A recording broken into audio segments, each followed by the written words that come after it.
Welcome back to the Chattable podcast, where we learn real English in real life, enrich vocabulary, and feel proud. Absolutely. Imagine for a second that you hold the most powerful office in the world. Okay, I'm picturing it.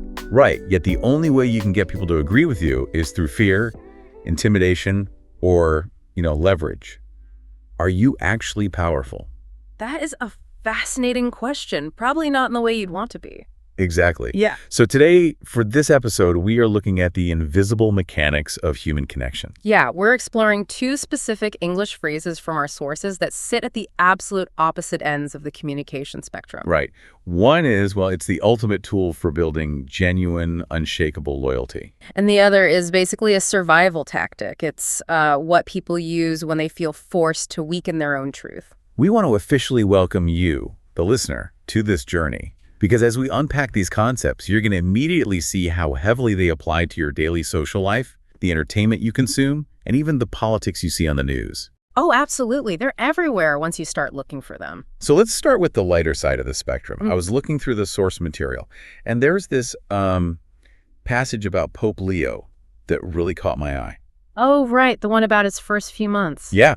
It says, Pope Leo, in his first few months as the leader of the Catholics around the world, has endeared himself to his followers with his message for peace and justice in a world filled with crises and conflicts. That specific phrasing is so deliberate. Right. The author didn't say he convinced them or, persuaded them.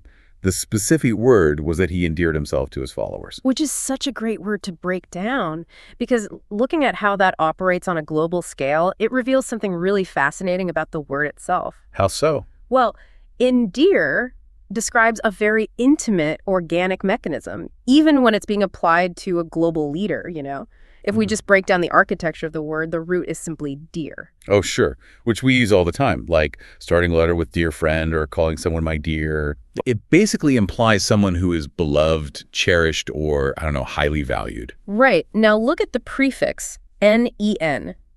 In English, attaching N to the beginning of a word turns it into an action verb. Okay, so it makes it an action. Yeah, it literally means to cause something to happen. You see it in words like enable, which means to cause someone to be able, or enrich, to cause something to become rich. Oh, wow. That makes total sense. So following that exact logic, to endear literally means to take the action of causing someone to become dear or beloved to you. You've got it. You are actively causing affection to happen. But I feel like the implication of how you cause that to happen is what makes the word so specific, right? Yeah, you don't endear yourself to someone by accident. Right. But at the same time, you also cannot do it through sheer force of will or authority. Can't just command someone to like you? Exactly. You use this verb when someone's kind actions, their humility, or even a self-deprecating sense of humor makes other people genuinely like them. It creates this warm, authentic connection that just completely bypasses formal authority. It really does. And the source material actually brings up a perfect example of this bypassing of authority from the entertainment world. Oh, yeah. The part about the actor Keanu Reeves. Yes. He is a fascinating case study in status and affection. I mean, he's a massive Hollywood star. Mm. He holds all the power and status on a movie set. Right. He could demand anything he wants. But the stories you hear about him aren't about him throwing his weight around or demanding luxury trailers. No, it's always the exact opposite. Right. He constantly goes out of his way to be kind to the movie crews, the people who are, traditionally way below him on the Hollywood hierarchy. Yeah, he buys them incredibly generous gifts, or he just sits and chats with fans on the street. He literally gives up his seat on the subway. Exactly. It's those specific, humble actions that deeply endear him to the public. Because it's not his fame or his wealth that endears him. It's his humanity. Yeah, there is a real psychological mechanism at play here. Endearing yourself requires vulnerability. Which is hard for people in power to do. Extremely hard. Keanu Reeves stepping away from that Hollywood pedestal to just be a regular, kind guy, it's an act of intentionally lowering his own status to elevate the people around him. Wow, yeah. When someone with immense power chooses to make themselves equal or even subservient to you through kindness, it triggers a profound psychological response. That is what wins genuine affection. Traditional power relies on distance and intimidation. But endearing power relies on proximity and warmth. That's a great way to put it. I want to push back on this a little bit, though, just to test the boundaries of how we actually use the word in English. Go for it. Okay, so if endearing is like organically growing a garden of supporters through proximity and kindness, Right. what if I try to build a fortress of followers through force and proximity? Give me a scenario. Let's hear it. Say I am a ruthless corporate boss. I run a finance firm. I force my employees to work 80 hours a week. Sounds terrible already. Yeah, and I threaten to fire them publicly if they complain. Because of that fear, they are incredibly attentive to me. Oh. They laugh at all my terrible jokes in the boardroom. They always agree with my strategies. They even pool their money to buy me a very expensive watch for my birthday. Right. Can I say that? Through my strong leadership, I have endeared myself to my staff. Absolutely not. Not at all. No. And this is a crucial rule for how this word functions in English. You can never, under any circumstances, use endear to describe gaining compliance, obedience, or fake respect through fear, intimidation, or bribery. But wait, they bought me a watch? I mean, they're acting like they like me. Yeah, but they are acting out of self-preservation. That boss is demanding obedience, which is entirely different from affection. Okay, I see the distinction. The word endear strictly requires free will. It requires genuine, positive, and warm affection that is given voluntarily.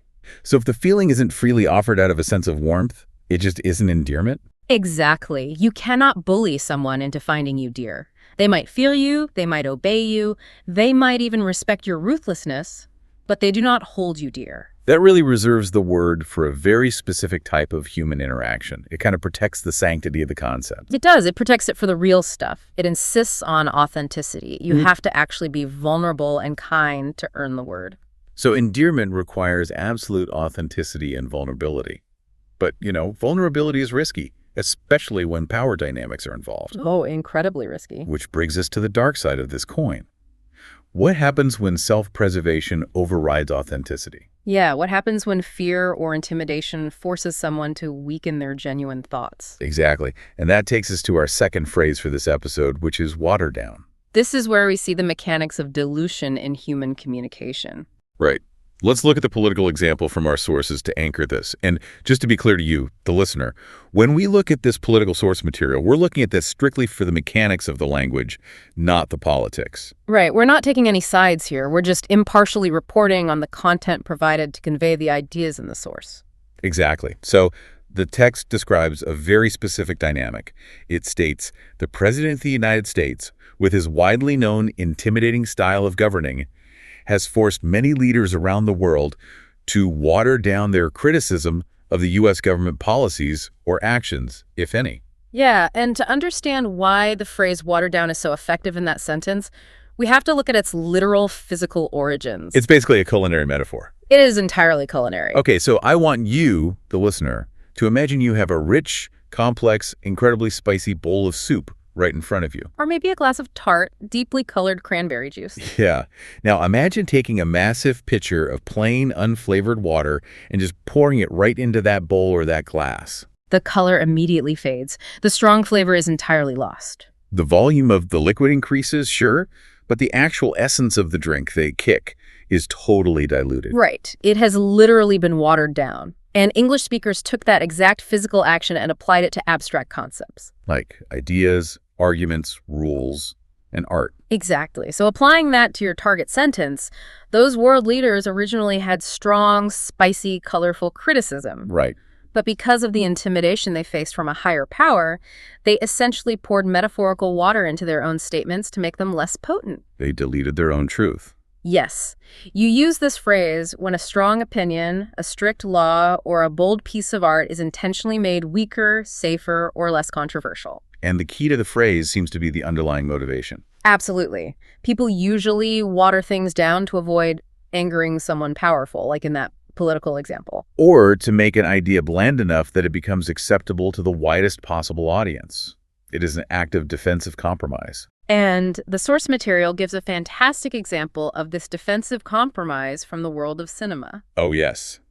It details the massive pressure director Peter Jackson faced when he was adapting J.R.R. Tolkien's The Lord of the Rings into films. Yeah, back in the early 2000s. Because Tolkien's work is incredibly dense. And in many places, it's psychologically terrifying and just grotesque. Extremely dark. And Jackson was working with hundreds of millions of dollars of studio money. So the executives were terrified. They were. They wanted a safe, easily digestible, PG-rated movie that young children could watch so they could sell toys and recoup their investment. Right. They completely pressured him to water down the intense, dark themes of the original books. They wanted him to literally pour water into the soup, to make the orcs less scary, to make the psychological burden of the ring less depressing. They wanted blandness to ensure safety. But Jackson famously refused to water it down. He did. He insisted on keeping the grotesque elements, the real peril, and the intense emotional stakes.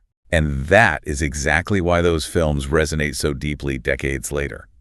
They retained their original, concentrated flavor. Which really raises an important point about intention.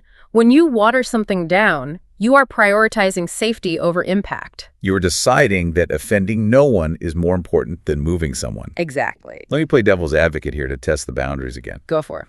Let's say I have a rambling, messy, confusing 10-page essay. I've got tangents everywhere. We've all been there. Right.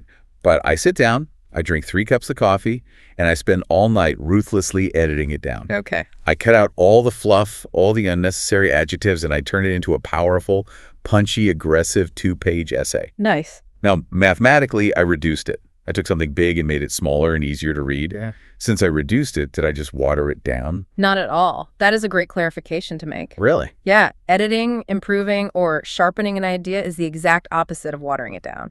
By cutting the fluff, you actually intensified the flavor. Oh, I see. Think back to the culinary metaphor.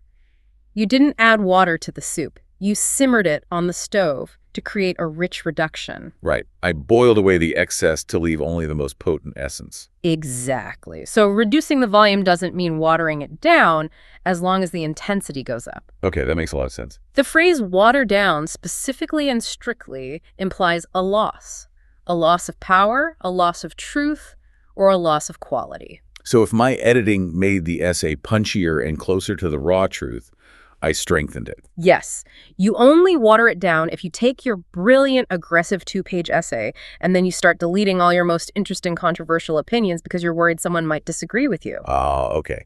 That is watering it down. It's sacrificing the core integrity of the thing just to make it palatable. It's a coward's edit. It really is an edit driven by fear rather than clarity. Precisely. So let's look at the currency of social dynamics we've uncovered in this episode.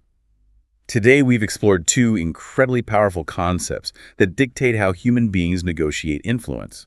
Yeah, on one hand, we have Endear, which is the active process of gaining genuine influence by adding warmth, vulnerability, and humanity to your actions. It's Keanu Reeves stepping off the pedestal. And on the other hand, we have Water Down, which represents losing your impact and your essence by diluting your truth, usually out of self-preservation or a fear of conflict. It's the world leaders swallowing their real criticism. Right.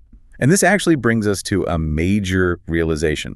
These 2 phrases aren't just opposites. They actively interact with one another. How do you mean? Well, watering down a message actually damages a person's long-term influence because audiences instinctively detect the loss of flavor. We know when someone isn't being authentic. Oh, yeah. And if audiences detect that lack of authenticity, endearment becomes completely impossible. You cannot endear yourself to someone with a watered-down persona. Exactly. Endearment requires a specific shape, a specific flavor of humanity. A blank slate, a perfectly safe, diluted personality might avoid offending people, but it gives them nothing to actually connect with. Because nobody holds a glass of plain room temperature water dear to their heart. That is a brilliant way to put it. Which means shrinking your truth through fear actively destroys your capacity to build genuine connection. And this is where you, listening to this right now, can really apply this to your own life, because language is a mirror for our behavior. So true. Think about your own communication this week. Think about your interactions at work, with your family, or even how you present yourself on social media. Are your actions endearing you to the people around you? Are you showing the vulnerability and kindness required to build that genuine affection? Or are you letting the pressure of the room, the intimidation of a boss, the fear of judgment from a peer group, force you to water down your true opinions and your authentic self? Are you pouring water into your own soup just to survive the meeting? It's a very difficult tension to navigate. We all water things down occasionally for social friction, but making it a habit strips away your identity. And that tension leads me to a final, slightly provocative thought to leave you with today. A philosophical puzzle that combines everything we've talked about. Let's hear it. If watering down an idea is what makes it safer, less controversial, and acceptable to the widest possible number of people. Right.